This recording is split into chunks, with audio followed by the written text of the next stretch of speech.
Hi friends, Jesus with us ಚಾನೆಲ್ಗೆ ನಿಮಗೆ ಮತ್ತೆ ಸ್ವಾಗತ.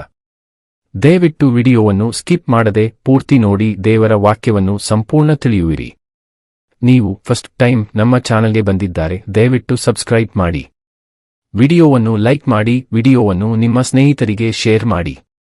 ನಿಮ್ಮಿಂದ ನಮಗೆ ಹೊಸ ವಿಡಿಯೋ ಮಾಡಲು ಸ್ಫೂರ್ತಿ ಸಿಗುತ್ತದೆ.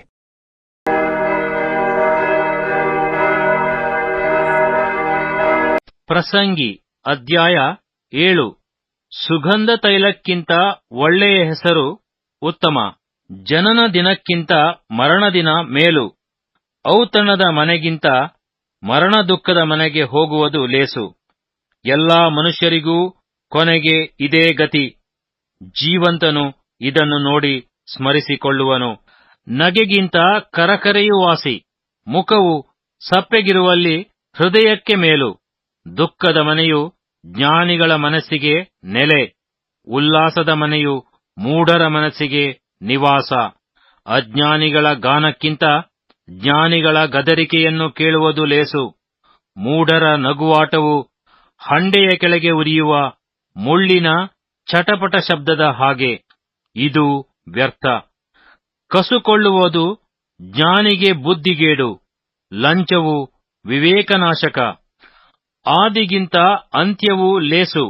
ಹಮ್ಮುಗಾರನಿಗಿಂತ ತಾಳ್ಮೆಯುಳ್ಳವನು ಉತ್ತಮ. ನಿನ್ನ ಮನಸ್ಸು ಕೋಪಕ್ಕೆ ಆತುರಪಡದಿರಲಿ. ಕೋಪಕ್ಕೆ ಮೂಢರ ಎದೆಯೇ ನೆಲೆ. ಹಿಂದಿನ ಕಾಲವು ಈ ಕಾಲಕ್ಕಿಂತ ಮೇಲಾದದ್ದಕ್ಕೆ ಕಾರಣವೇನು ಅನ್ನಬೇಡ. ನೀನು ಈ ವಿಷಯದಲ್ಲಿ ವಿಚಾರಿಸುವುದು ಜ್ಞಾನ ಕಾರ್ಯವಲ್ಲ. ಜ್ಞಾನವು ಸ್ವಾಸ್ಥ್ಯದಂತೆ ಪ್ರಯೋಜಕರ. ಹೌದು, ಸ್ವಾಸ್ಥ್ಯಕ್ಕಿಂತ ಜೀವಿತರಿಗೆ ಉತ್ತಮೋತ್ತಮವಾಗಿದೆ. ಧನವು ಹೇಗೋ ಹಾಗೆ ಜ್ಞಾನವೂ ಆಶ್ರಯ. ಜ್ಞಾನಕ್ಕೆ ವಿಶೇಷವೇನೆಂದರೆ ತನ್ನನ್ನು ಹೊಂದಿದವನಿಗೆ ಅದು ಜೀವದಾಯಕವೆಂಬುದೇ. ದೇವರ ಕಾರ್ಯವನ್ನು ನೋಡು. ಆತನು ಸೊಟ್ಟಗೆ ಮಾಡಿದ್ದನ್ನು ನೆಟ್ಟಗೆ ಮಾಡುವುದಕ್ಕೆ ಯಾರಿಂದಾದೀತು? ಸುಖದ ದಿನದಲ್ಲಿ ಸುಖದಿಂದಿರು, ದುಃಖದ ದಿನದಲ್ಲಿ ಯೋಚಿಸು. ಮನುಷ್ಯನು ತನ್ನ ಕಾಲವಾದ ಮೇಲೆ ಸಂಭವಿಸುವ ಯಾವುದನ್ನೂ ಗ್ರಹಿಸಲಾರದಂತೆ ದೇವರು ಇವುಗಳನ್ನು ದ್ವಂದ್ವ ಮಾಡಿದ್ದಾನೆ. ಧರ್ಮಿಯು ತನ್ನ ಧರ್ಮದಲ್ಲಿಯೇ ನಶಿಸುವುದುಂಟು. ಅಧರ್ಮಿಯು ತನ್ನ ಅಧರ್ಮದಲ್ಲಿಯೇ ಬಹುದಿನ ಬದುಕುವುದುಂಟು. ಇದನ್ನೆಲ್ಲ ನನ್ನ ವ್ಯರ್ಥವಾದ ಜೀವಮಾನದಲ್ಲಿ ನೋಡಿದ್ದೇನೆ. ಧರ್ಮವನ್ನು ಅತಿಯಾಗಿ ಆಚರಿಸದಿರು. ಜ್ಞಾನವನ್ನು ಅಧಿಕವಾಗಿ ಅರ್ಜಿಸಬೇಡ. ನಿನ್ನನ್ನು ನೀನೇ ನಾಶನಕ್ಕೆ ಏಕೆ ಗುರಿ ಮಾಡಿಕೊಳ್ಳುವಿ? ಅಧರ್ಮವನ್ನು ಹೆಚ್ಚಾಗಿ ಆಚರಿಸದಿರು.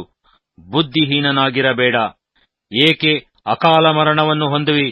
ನೀನು ಇದನ್ನು ಹಿಡಿದುಕೊಳ್ಳುವುದು ಒಳ್ಳೆಯದು. ಅದರಿಂದಲೂ ಕೈದೆಗೆಯಬೇಡ. ದೇವರಲ್ಲಿ ಭಯಭಕ್ತಿಯುಳ್ಳವನು ಇವೆರಡರಿಂದಲೂ ಪಾರಾಗುವನು. 10 ಮಂದಿ ಅಧಿಕಾರಿಗಳಿಂದ ಪಟ್ಟಣಕ್ಕೆ ಉಂಟಾಗುವ ಬಲವು ಹೆಚ್ಚು. ಪಾಪ ಮಾಡದೆ ಧರ್ಮವನ್ನೇ ಆಚರಿಸುತ್ತಿರುವ ಸತ್ಪುರುಷನು ಲೋಕದಲ್ಲಿ ಇಲ್ಲವೇ ಇಲ್ಲ.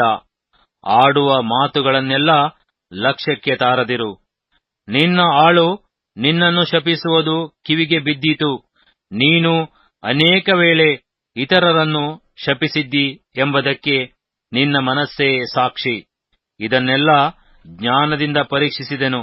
ಜ್ಞಾನಿಯಾಗುವೆನು ಎಂದುಕೊಂಡೆನು, ಅದು ನನಗೆ ದೂರವಾಯಿತು. ತತ್ವವು ಬಹುದೂರ, ಅಗಾಧವೇ ಅಗಾಧ. ಅದನ್ನು ಯಾರು ಕಂಡುಕೊಂಡಾರು? ನಾನು ತಿರುಗಿಕೊಂಡು ಜ್ಞಾನವನ್ನೂ ಮೂಲತತ್ವವನ್ನು ಹುಡುಕಿ ವಿಚಾರಿಸಿ ಗ್ರಹಿಸುವುದಕ್ಕೂ, ಅಧರ್ಮವು ಮೂಢತನ, ಅಜ್ಞಾನವು ಹುಚ್ಚುತನ ಎಂದು ತಿಳಿದುಕೊಳ್ಳುವುದಕ್ಕೂ ಮನಸ್ಸಿಟ್ಟೆನು.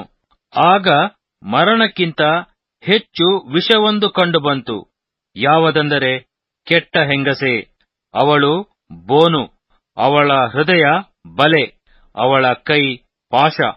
ದೇವರು ಒಲಿದವನು ಇವಳಿಂದ ತಪ್ಪಿಸಿಕೊಳ್ಳುವನು. ಪಾಪಿಯೋ ಅವಳ ಕೈಗೆ ಸಿಕ್ಕಿ ಬೀಳುವನು. ಪ್ರಸಂಗಿಯು ಹೀಗೆ ಹೇಳುತ್ತಾನೆ, ನೋಡು, ನಾನು ತೀರ್ಮಾನವನ್ನು ನಿಶ್ಚಯಿಸಬೇಕೆಂದು ಒಂದೊಂದು ವಿಚಾರಿಸಿ ಒಂದು ವಿಷಯವನ್ನು ಕಂಡೆನು. ಎಷ್ಟು ಹುಡುಕುತ್ತಿದ್ದರೂ ಇದುವರೆಗೆ ಅದು ದೊರೆತಿರಲಿಲ್ಲ. ಸಹಸ್ರ ಪುರುಷರಲ್ಲಿ ಯೋಗ್ಯನೊಬ್ಬನನ್ನು ಕಂಡಿದ್ದರೂ ಕಂಡಿರಬಹುದು, ಸಹಸ್ರ ಸ್ತ್ರೀಯರಲ್ಲಿ ಯೋಗ್ಯಳೊಬ್ಬಳನ್ನು ಕಂಡಿಲ್ಲ. ನೋಡು, ದೇವರು ಮನುಷ್ಯರನ್ನು ಸತ್ಯವಂತರನ್ನಾಗಿ ಸೃಷ್ಟಿಸಿದನು, ಅವರಾದರೋ ಬಹು ಯುಕ್ತಿಗಳನ್ನು ಕಲ್ಪಿಸಿಕೊಂಡಿದ್ದಾರೆ.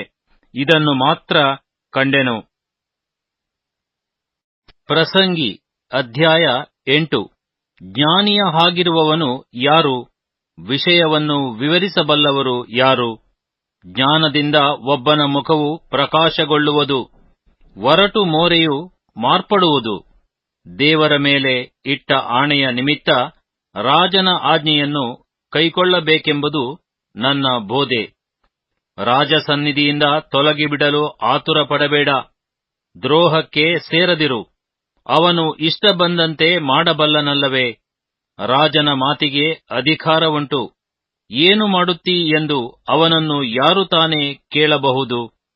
ಆಜ್ಞೆಯನ್ನು ಕೈಕೊಳ್ಳುವವನು ಕೇಡನ್ನು ಅನುಭವ. ಜ್ಞಾನಿಯ ಬುದ್ಧಿಗೆ ಗೊತ್ತು, ಪ್ರತಿಯೊಂದು ಕಾರ್ಯಕ್ಕೆ ಕಾಲವೂ ನ್ಯಾಯತೀರ್ಪು ಇರುವವಲ್ಲವೇ? ಮನುಷ್ಯನು ಪಡುವ ಕಷ್ಟವು ಅವನಿಗೆ ಘೋರವಾಗಿದೆ, ಏಕೆಂದರೆ ಮುಂದೆ ಆಗುವುದು ಅವನಿಗೆ ಗೊತ್ತಿಲ್ಲ. ಅದು ಹೇಗೆ ಆಗುವುದೋ ಅವನಿಗೆ ವಿವರಿಸಬಲ್ಲವರು ಯಾರು?